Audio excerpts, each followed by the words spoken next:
Europe, late 1800s. The cities are loud now. Steel on steel, belts spinning, whistles screaming at dawn.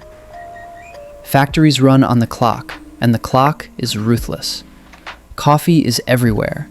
Cafes packed with workers, clerks, machinists. Coffee is no longer a luxury. It's fuel. Dark, hot, necessary. But there's a problem. Coffee is slow. 5 minutes per cup, sometimes more. Water heating, ground soaking, time dripping away. 5 minutes doesn't sound like much, unless your break is 5 minutes. Factory workers don't have the patience of philosophers. They can't sit and wait while coffee takes its time. The industrial world is accelerating, but coffee is still stuck in the past, crawling along at the speed of gravity. Everyone wants the same thing. Instant coffee. Not powder, not shortcuts, real coffee, fast. But here's the catch. Every attempt to make it faster ruins it.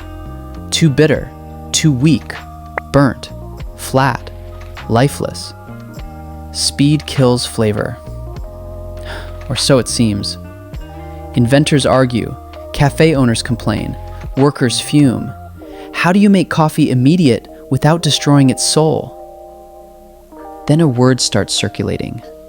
A word borrowed from trains, mail, and industry. Express. Not mass-produced, not pre-made. Made specifically for you, on demand, instantly. Coffee, reimagined as a service under pressure. No one knows how to build it yet, but the race has begun.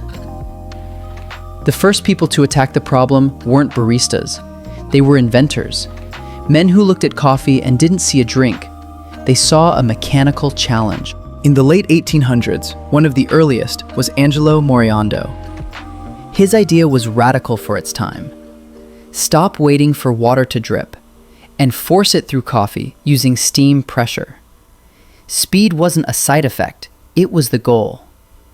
Moriando's machines were massive, industrial, more factory equipment than cafe furniture. They worked, but barely. They proved something important. Pressure could beat time. Then, in 1901, another name enters the fight. Luigi Bezzera. Bezzera wanted coffee per cup, not brewed in bulk, not waiting in a pot. Coffee made on demand. So he turned to steam. And steam changed everything, for better and worse. Early espresso machines weren't elegant. They were steampunk monsters. Huge brass boilers squatted behind cafe counters like mechanical beasts. Pipes twisted like veins. Pressure gauges trembled. Valves screamed. These machines didn't whisper. They roared. Inside, water was heated far past boiling. Steam pressure shoved it violently through tightly packed coffee. The heat scorched the grounds. The steam burned the flavor. Coffee came out thick, bitter, and acrid. Charcoal in a cup. And worse, these machines were dangerous. Boilers expanded, pressure spiked, seals failed. An inattentive operator wasn't just making coffee. They were standing next to a potential explosion. Every cafe that installed one was taking a gamble. But no one backed away. Because for the first time in history, coffee was faster than patience.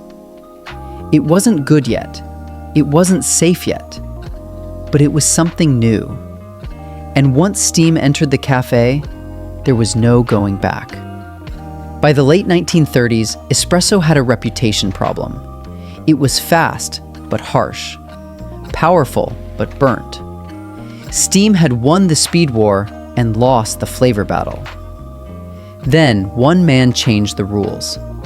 Achille Gaggia didn't try to tame steam. He eliminated it. In 1938, and perfected after the war in 1948, Gaggia introduced a radical idea.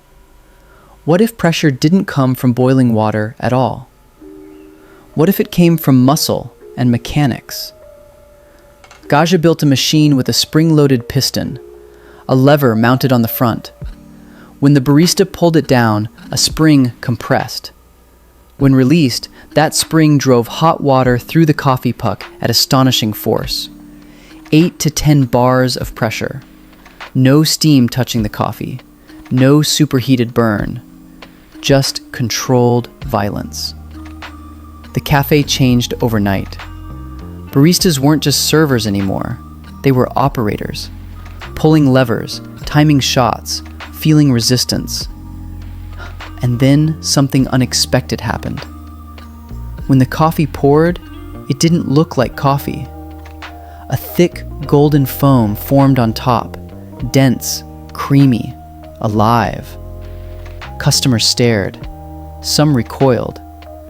They called it schiuma, scum, residue, a mistake. They pushed cups away. Something's wrong, they said.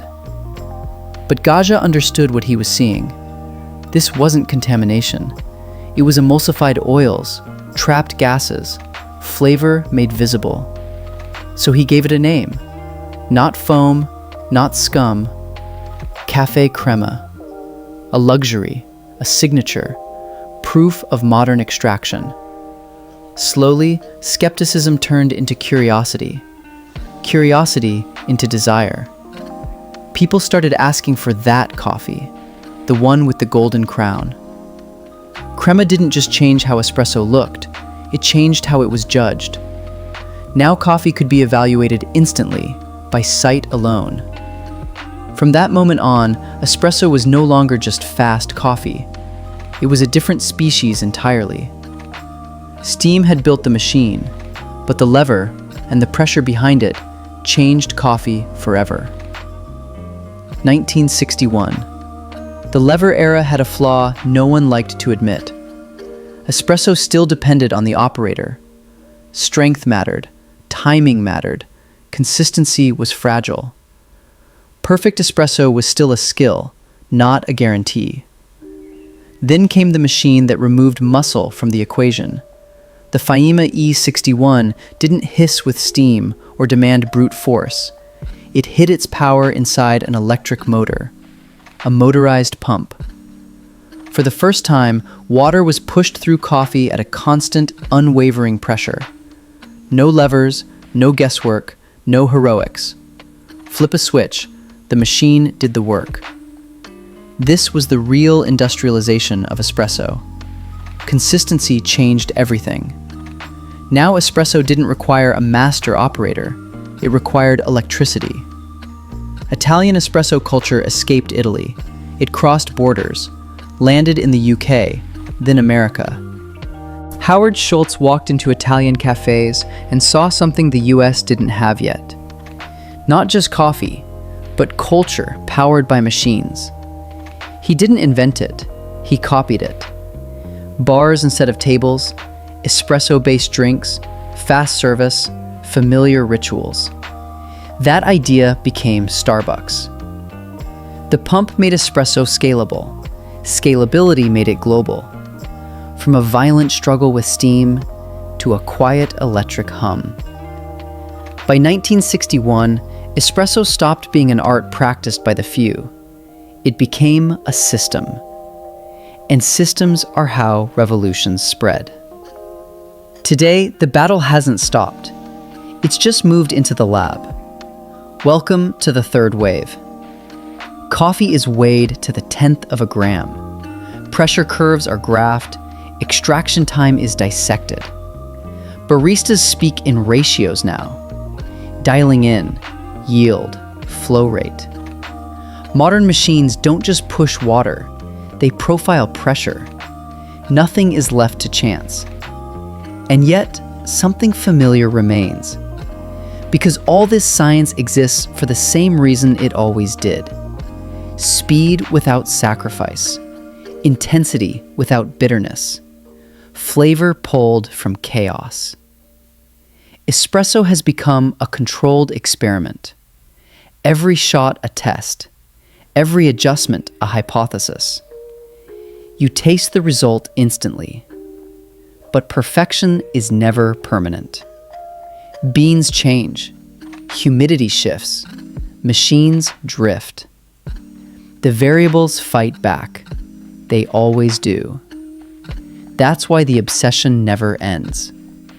Somewhere, right now, a barista is chasing the God shot.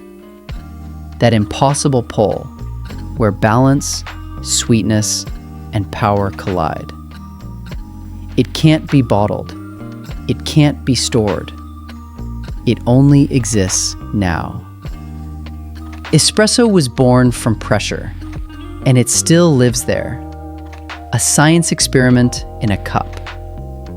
And the moment it's solved, someone pulls the next shot.